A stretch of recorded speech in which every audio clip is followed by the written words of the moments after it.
Bom, mais uma vez, uma boa noite a todos e todas aqui presentes. Nós queremos agradecer a sua presença aqui na igreja de São Bernardo. Acertei? São Bernardo, igreja de bênção. Tem alguém que está nos visitando nessa noite? Ou todos são membros aqui da igreja? Daqui da igreja. Você é membro da igreja adventista, mas daqui de São Bernardo, todos são membros? Amém. Então eu queria convidar você agora a ficar em pé. Todos, por favor, vamos ficar em pé? Isso. Você vai ficar aí ao lado de alguém, certo? Escolha uma pessoa para ficar ao lado dessa pessoa, tá bom? Um de frente para o outro. Um de frente para o outro. Isso. Ó, Ian ali, aquela senhora ali, ó. Fica com ela. Pronto. Ela aqui, Ian. Aqui, filho. Isso. Pronto. Fica um de frente para o outro, ok? Muito bem. Todo mundo tá com a dupla aí. Isso, joia. Olha ele aqui, ó. Ele tá só aqui também. Pode ficar trio, então. Não tem problema não, viu? Muito bem. Preste atenção agora. Rapidamente. Certo? Você vai olhar agora rapidamente essa pessoa. Vamos ver se você é uma pessoa perceptiva. Olha de cima para baixo, de baixo para cima. Preste atenção nos detalhes. Olhou? Olhou bem? Agora não vale mais olhar. Fica de costas, os dois. Fica de costas. Não pode mais olhar. Não pode olhar. Você tem que virar para lá, né? Que aí, não, ele lá. Ele lá. Tu tá certo. Vira para lá, porque senão tu vai ver ele aqui. Isso. E tu para cá. Ninguém pode mais olhar para o outro. Presta atenção agora. Você vai trocar um ou mais objetos aí do seu vestuário de lugar. Certo? E o outro vai tentar perceber o que é que ficou diferente. O que é que mudou. O que é que saiu do lugar aí. Pode trocar aí, se você tiver com aliança, anel, troca de lado. O cinto, a ponta do cinto, o cadastro do sapato do tênis, a meia, né? O cabelo, se quiser mudar de posição, tá certo? Pronto? Quem está pronto, levanta a mão, ninguém vira. Quem está pronto, levanta a mão. Muito bem. Agora fica de frente um para o outro e vamos tentar descobrir o que foi que mudou. Tenta ver o que foi que mudou no outro aí. Dá uma olhada e tenta descobrir o que foi que mudou. Olha, agora vamos ver se ela descobre o teu aí, o que foi que mudou. Tenta ver o que foi que descobriu. Quem já descobriu, levanta a mão. Eita, tem alguns que descobriram, tem outros que ainda não saíram do canto. Presta atenção aí. E aí, descobriram? Muito bem. Agora a última vez, vai, vira de novo, de costa, rapidinho, de costa. Não vale mudar mais a mesma coisa, tem que ser outra coisa. De costa, não vale pescar. Tem gente cristão não pesca, viu? Tem gente olhando de rabo de olho e eu tô vendo daqui.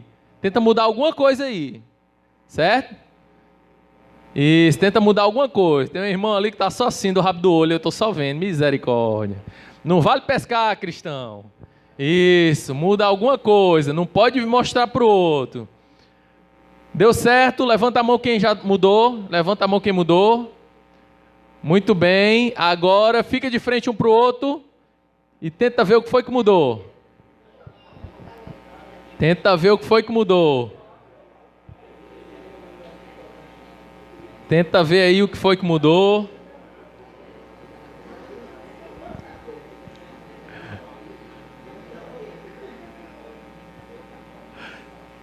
E aí, quem descobriu, levanta a mão. Ah, agora foi mais rápido. Alguém não descobriu ainda? Isso, ok.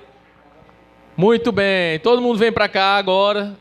Olha para cá. Pode sentar aí do lado onde você estava.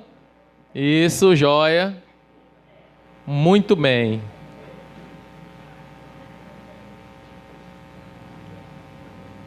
Você sabia que tem pessoas que passam a vida toda do lado do outro e não conseguem perceber certas diferenças? E tem outras pessoas que é totalmente o contrário. Quando passa por você, qualquer detalhezinho, ela já percebe. São pessoas mais perceptivas e outras menos. Essa é a sociedade que a gente vive. Mas existem coisas mais importantes do que o exterior que muitas vezes a gente não consegue perceber. E o bom cristão, ele tem que naturalmente estar atento para os detalhes que muitas vezes não são tão visíveis. Mas não são os detalhes que muitas vezes o mundo vê lá fora. As pessoas veem lá fora muitas vezes o exterior. As pessoas lá fora muitas vezes veem os problemas. Elas procuram perceber no outro as diferenças, as dificuldades, os defeitos. Mas o verdadeiro cristão, ele tem que olhar para dentro de si em primeiro lugar e buscar a presença do Senhor. Em segundo lugar, ele tem que olhar para dentro do outro com um olhar de amor e procurar ver em que pode contribuir para o crescimento espiritual desta pessoa. E eu queria convidar você nesta noite a ler um texto muito conhecido por cristãos em todo o mundo, independente da nacionalidade ou religiosidade. Vamos abrir aí em Salmos capítulo 23. Salmos 23. Salmos capítulo 23.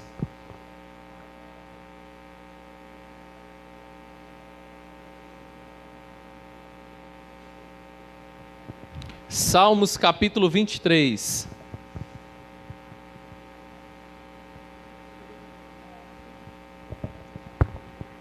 Salmos capítulo 23. Todo mundo encontrou?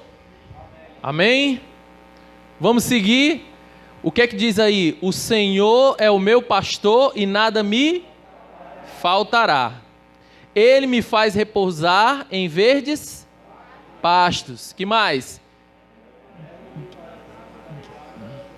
Refrigera a minha alma.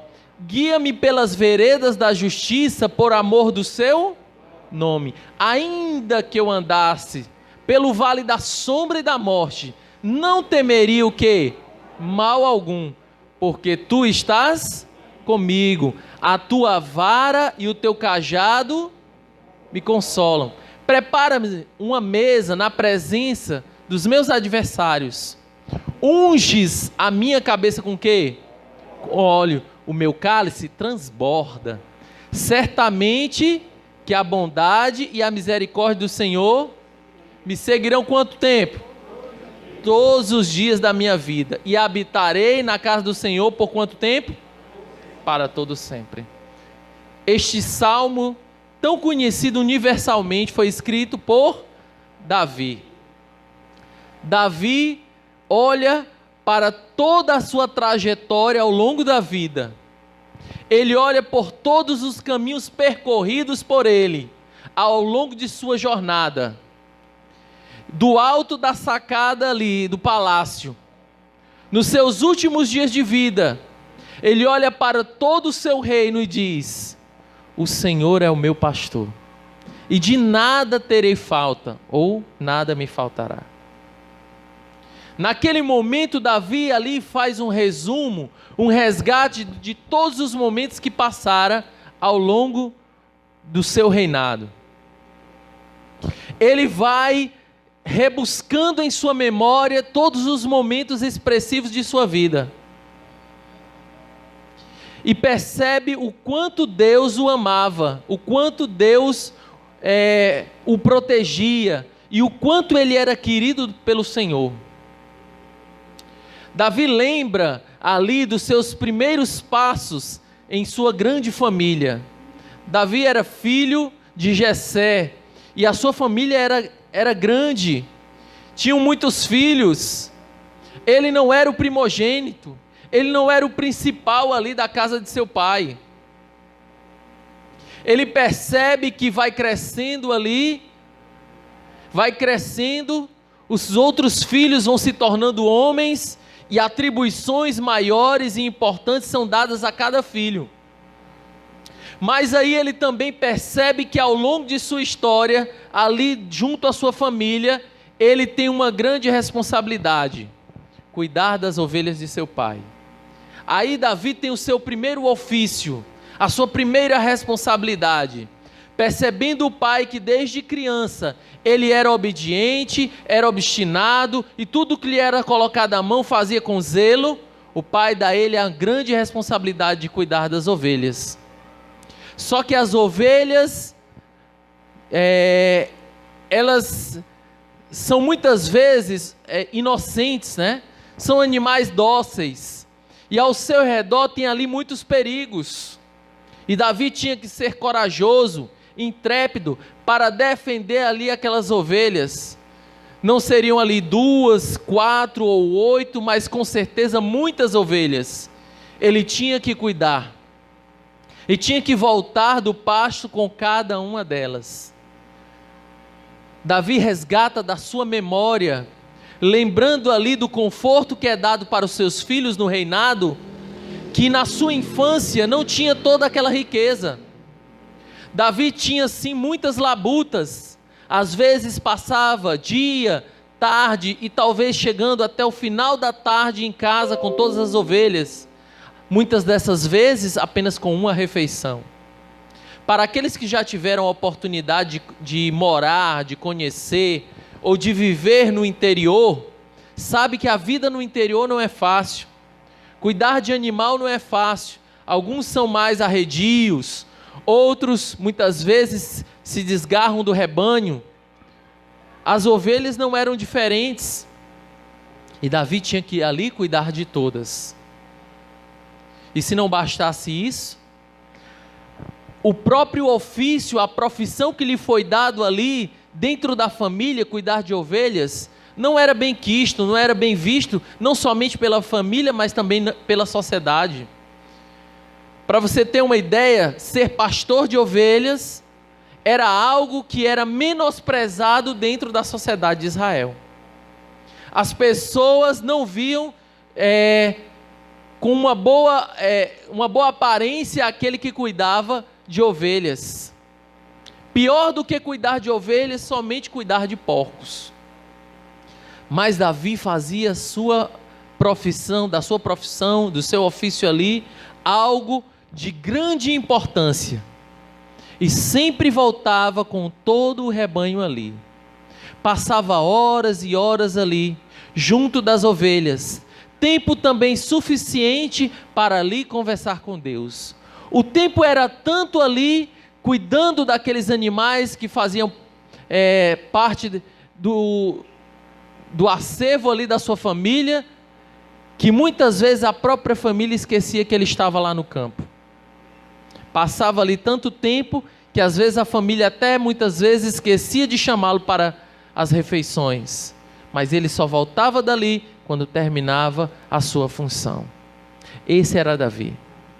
Um jovem de responsabilidade.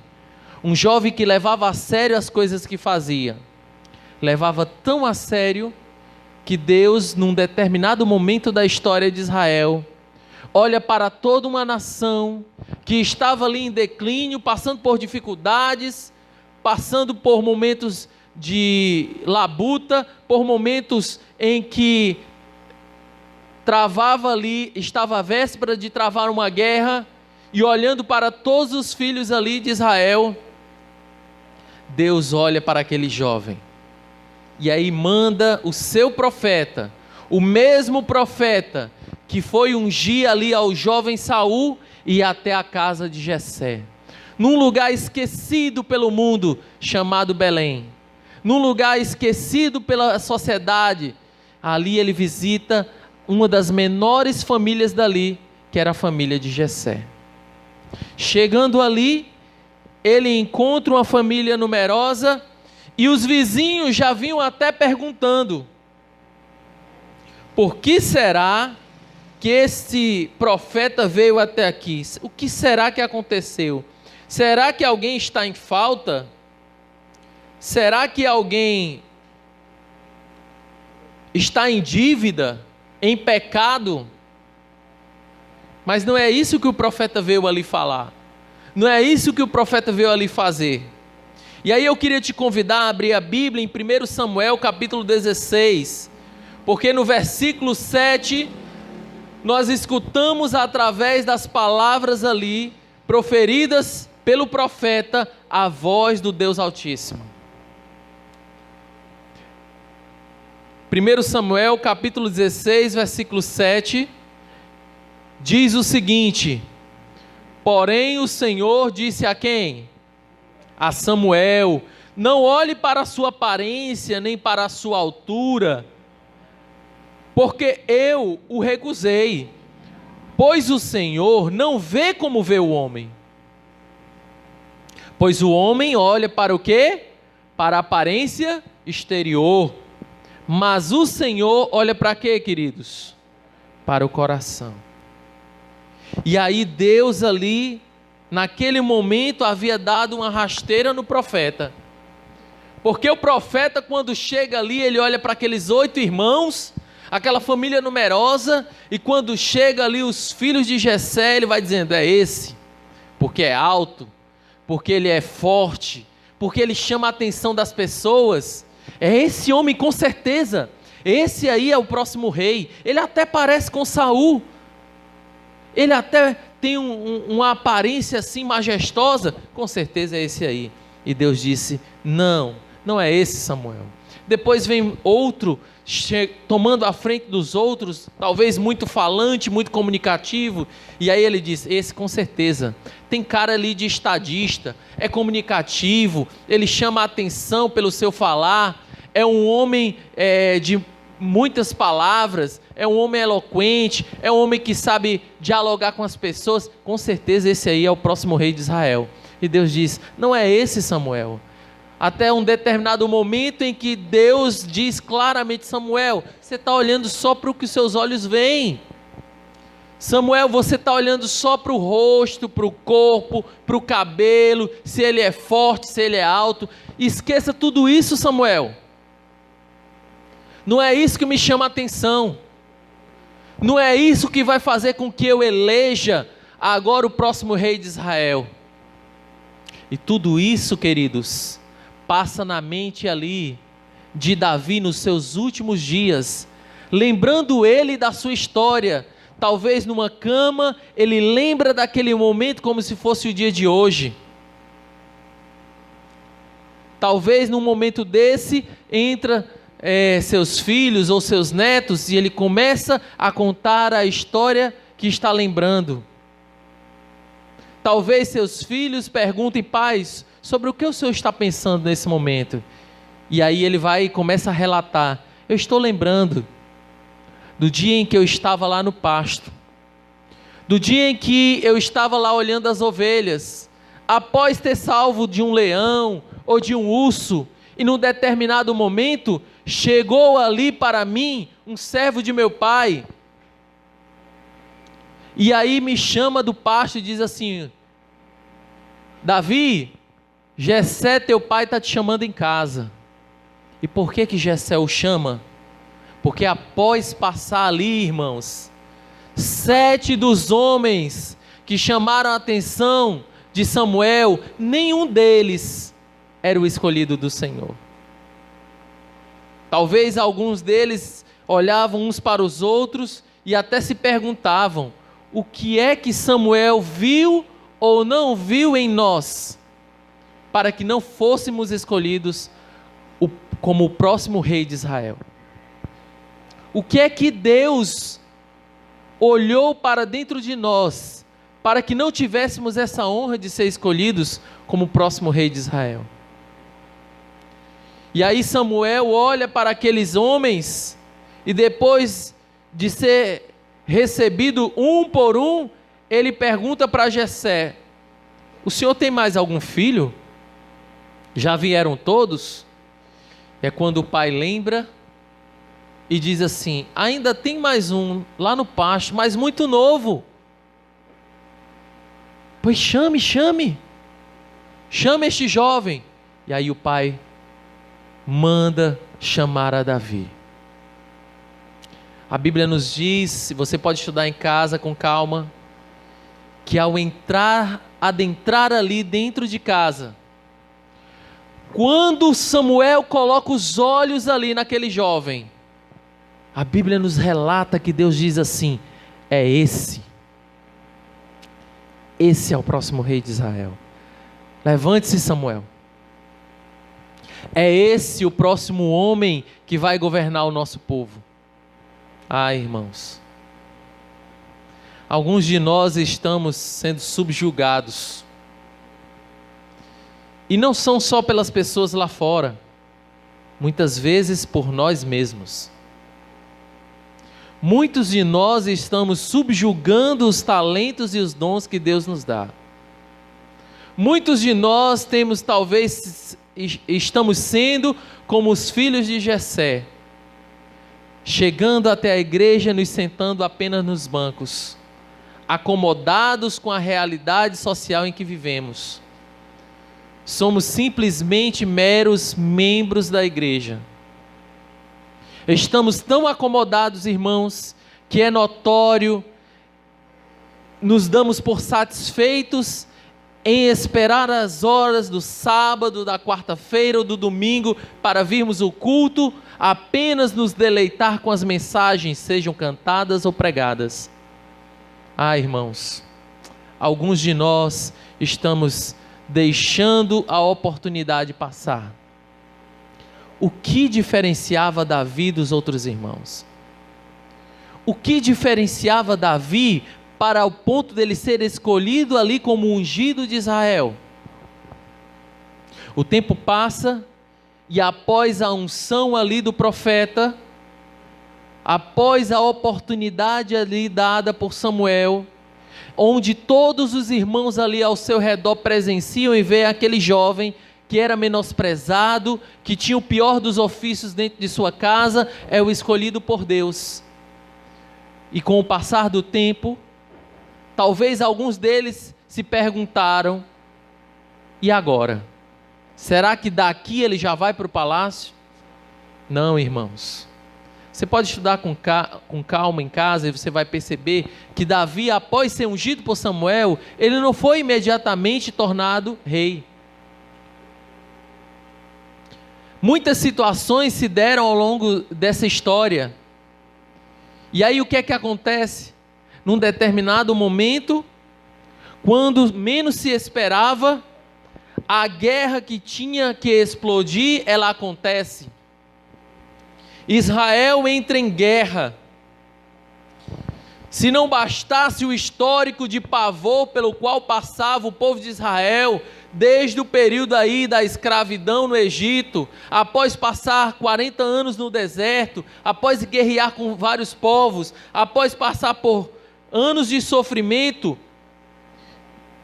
de ter momentos de levantar e de cair, de passar ali por juízes e reis, num determinado momento, estoura ali a guerra entre Israel e os filisteus. Ao ponto que, no meio ali daquele vale enorme, ficam os dois exércitos, um de frente para o outro.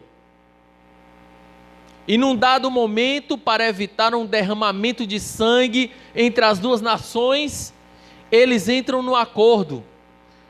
Acordo esse que talvez, se Saul tivesse ciência do caminho que estava se tomando ali, toda aquela cena jamais teria concordado. É perguntado ali aos líderes de Israel, aos líderes filisteus, por que guerrearmos todos nós? Escolham um homem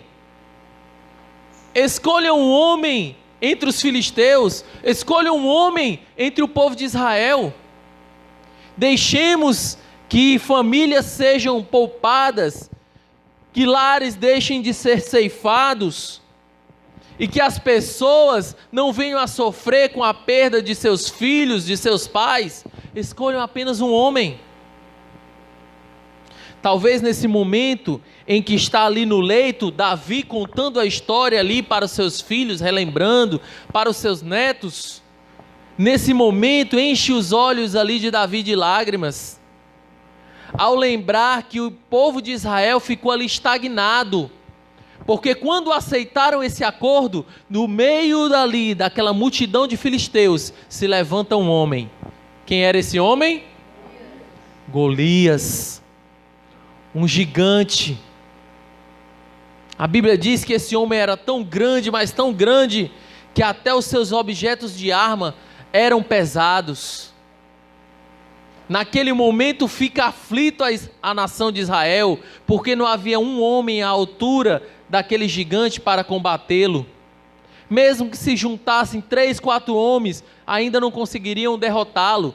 Fora isso, a vergonha que estavam ali passando. Durante todo aquele período, irmãos, aquele gigante Golias vinha intrepidamente humilhar o povo de Israel.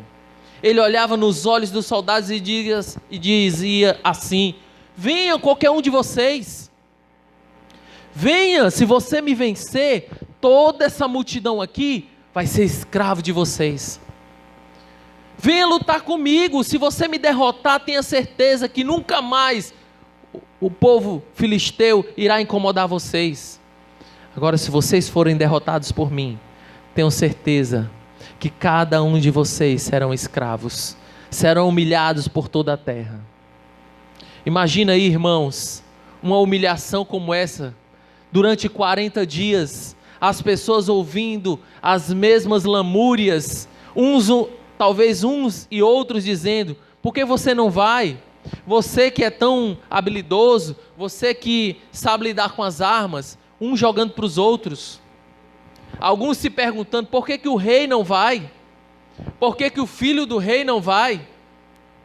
Mas a realidade, irmãos, é que ninguém tinha essa coragem.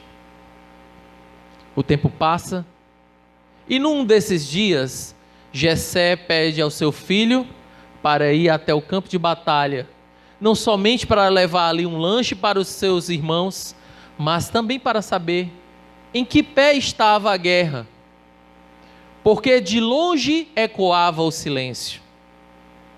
E o que é que aconteceu ali? Davi se depara com uma cena que ele jamais imaginaria. Talvez se aproximando ali do campo de batalha, Davi imaginava: de longe ouvirei os sons, os gritos dos soldados que estão agonizando diante da luta. Outros com brados de vitória, porque o exército avança. Mas nada disso Davi escutara durante o percurso. Sabe o que ele escutou? O silêncio. Até estar próximo do campo, até se aproximar ali, onde ficavam as primeiras fileiras de soldados, e ao escutar ali o brado de um único homem, ele se admirou. O homem que durante todo aquele período escarnecia diante do povo de Deus. Para encurtar a história, irmãos, vocês sabem que Davi não atribuiu a sua vitória a si próprio, mas ele atribuir a sua vitória a Deus. Olha o que diz aí em 1 Samuel, no capítulo 17, versículo 40. Ele toma a frente e diz o seguinte: eu vou guerrear contra este filisteu, eu vou lutar contra ele. E aí levam ele até Saul, põem uma armadura tremenda em cima dele, mas ele vê que aquilo dali não é para ele. Ele não está acostumado a lutar com aquilo dali. E no verso 40 diz o seguinte, porque ele deixa tudo de lado e diz o seguinte: ele tomou à mão o seu cajado. Que cajado era esse, irmãos? Era o cajado que o acompanhava lá nos pastos, cuidando das ovelhas de seu pai. E escolheu para si 5 pedras lisas do ribeiro, e as colocou no seu alforje de pastor, que ele tinha em uma bolsa, e sua funda, sua companheira, né, estava na sua mão, e se aproximou de quem? Do filisteu. 5 pedras, irmãos. 5 pedras ele coloca em suas mãos. 5 pedras o separam do confronto com um dos grandes gigantes que Davi enfrentara na vida. Ah, irmãos, muitos talvez nessa hora olharam para Davi e disseram assim: esse daí morreu já. Esse daí com certeza está perdido. Se nós que somos homens formados não temos coragem de enfrentar um gigante desse, imagine esse jovem. E aí, queridos, o filisteu olha para aquele jovem e no verso 41 diz o seguinte: e o filisteu avançou e se aproximou de Davi. E o homem que carregava o escudo ia adiante dele. E quando o filisteu olhou e viu Davi, ele o desdenhou, pois ele não passava de um jovem, ruivo e de boa aparência. Quando a Bíblia traz esse relato é porque os homens que eram tidos como homens de guerra eram homens fortes e não franzinos como Davi. Eram homens com a aparência de que tinham passado por guerras. E o filisteu, verso 43, disse a Davi: sou eu um cão para que tu venhas a mim com varas? E o filisteu amaldiçoou a Davi em nome de seus deuses. E o filisteu disse a Davi: Vem até mim, e eu darei a tua carne às aves do céu e às bestas do campo, ou aos animais do campo. Então disse Davi ao filisteu: tu vens a mim com espada, com escudo, com lança, mas eu vou a ti em nome do Senhor dos exércitos, o Deus de Israel, a quem tu desafiaste. Olha que lindo. Você talvez olhou para o bairro de São Bernardo aqui, né? E aí pensou assim: rapaz, vou eu aí fora pregar para esse gigante? Para esse bairro enorme? Vou eu desafiar entrar por dentro aí dessas ruas, das vielas? Vou eu aqui intrepidamente encarar os desafios? Muitos se fizeram essa pergunta e esqueceram que até a forma de perguntar faz a diferença. A pergunta certa traz a resposta certa. Talvez você está olhando nesta noite para o seu compromisso como missionário, como evangelista, é uma atribuição sua. Não, queridos, mas a atribuição, o dom é dado por Deus.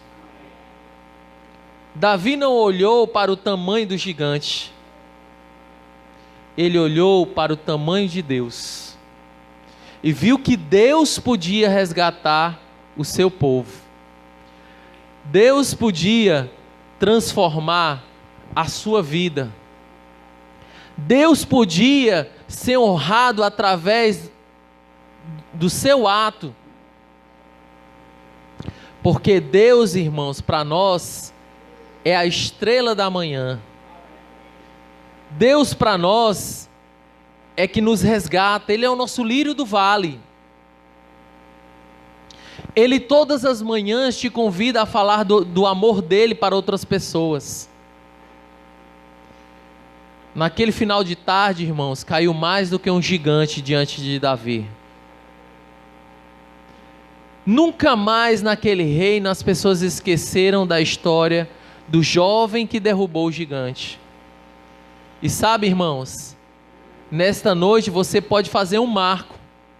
Você pode ser a diferença. Você pode ser a diferença nesse bairro. Nunca mais as pessoas esquecerão ali do pequeno grupo do São Bernardo, dos membros daquela igreja que levaram o evangelho diante de todo aquele bairro e que dali surgiu uma grande igreja. Alguns serão como Davi, outros serão como os irmãos de Davi. E eu quero perguntar a você nesta noite: qual é o papel que você quer para a sua vida? Você olha para a sua força ou você olha para o favor de Deus? Se você olha para o favor de Deus em sua vida, ao louvarmos este hino, eu quero te convidar para assumir um compromisso, não comigo, não com o nosso quarteto, não com a liderança desta igreja, mas assumir um compromisso com Deus, Porque se até então tu não pregaste o evangelho aqui, não saia daqui de mãos vazias. Assuma o compromisso a partir de hoje, de que através da minha palavra, através do meu testemunho, através da minha oração, as pessoas verão a presença de Deus em minha vida.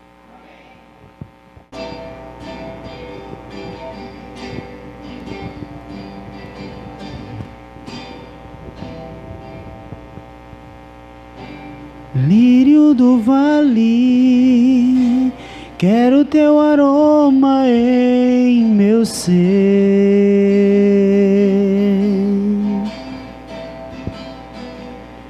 pra mostrar ao mundo todo teu perfume em meu viver.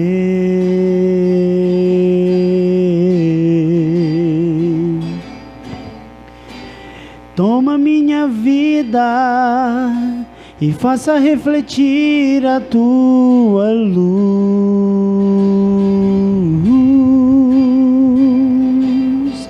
Brilha em minha vida com tua luz, estrela da manhã.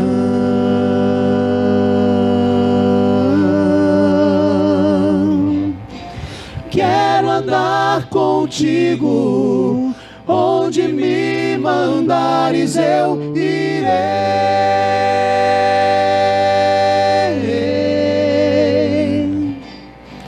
Vem guiar-me sempre, mostra-me o caminho para o lar.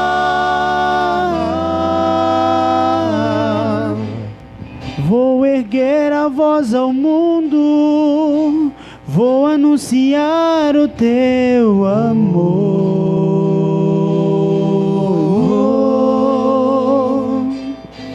Brilha em minha vida com tua luz, estrela da manhã.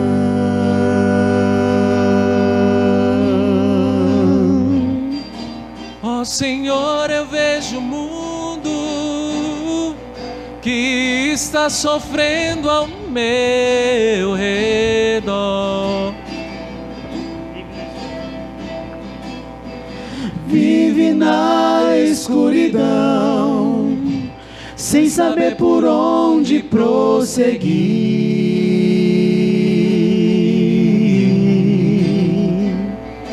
Mas eu vejo ao meu lado tua luz que brilha sem cessar, oh, sem cessar.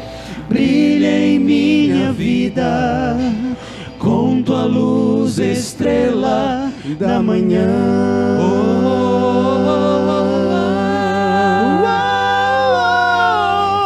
Quero andar contigo, onde me mandares eu irei.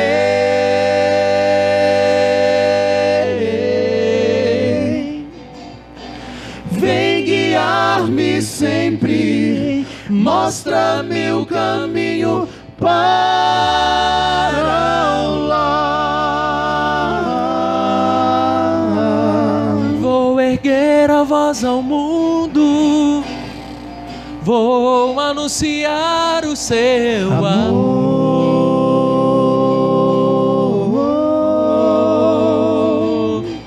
Brilha em minha vida com tua luz, estrela da manhã.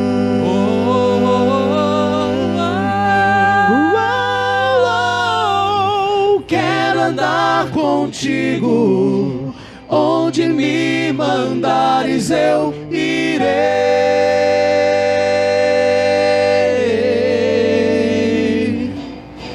Vem guiar-me sempre, mostra-me o caminho para o lar. Vou erguer a voz ao mundo, vou anunciar o seu amor.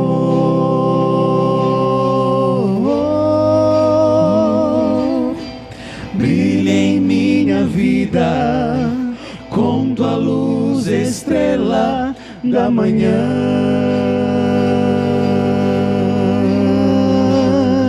Ó Senhor, brilha em minha vida com tua luz, estrela da manhã.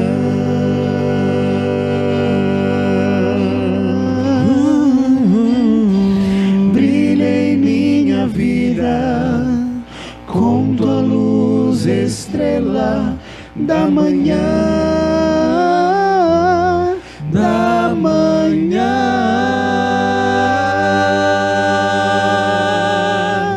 Amém.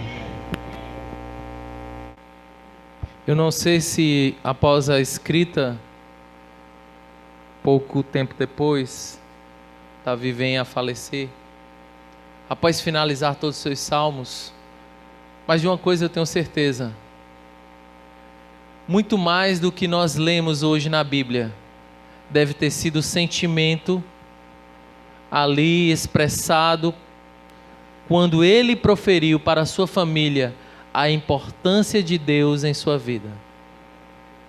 Oremos. Santo Deus e eterno Pai, que os nossos dons e talentos que Tu nos deste, alguns desde a nossa infância, outros nos quais adquirimos ao longo da nossa jornada em pregar a Tua palavra, que eles sejam, Senhor, usados para a honra e glória do Teu nome. Que nada, Senhor, nos impeça de falar deste Evangelho para outras pessoas. Que não seja a timidez, que não seja as adversidades, que nada venha intimidar, Senhor, aos Teus filhos que estão aqui nesta noite, de falar da Tua palavra àqueles que necessitam ouvi-la. Deus, toma frente a esta igreja, Pai. Abençoa aos líderes, abençoa as famílias, estejam com os pais e mães, estejam com os filhos, com os netos, com os avós, com os tios, os sobrinhos. Cada filho Teu, Senhor, que está aqui nesta noite e aqueles que não puderam vir, que eles sejam um instrumento em Tuas mãos e que as pessoas, ao olharem para eles, possam ver a presença de Deus. Seja, Pai, com a igreja de São Bernardo, que seja uma igreja missionária, que seja uma igreja que leva a Tua palavra no meio deste campo, cheio de almas sedentas da Tua palavra e do Teu Evangelho. Tem misericórdia de nós, Senhor, do nosso ministério.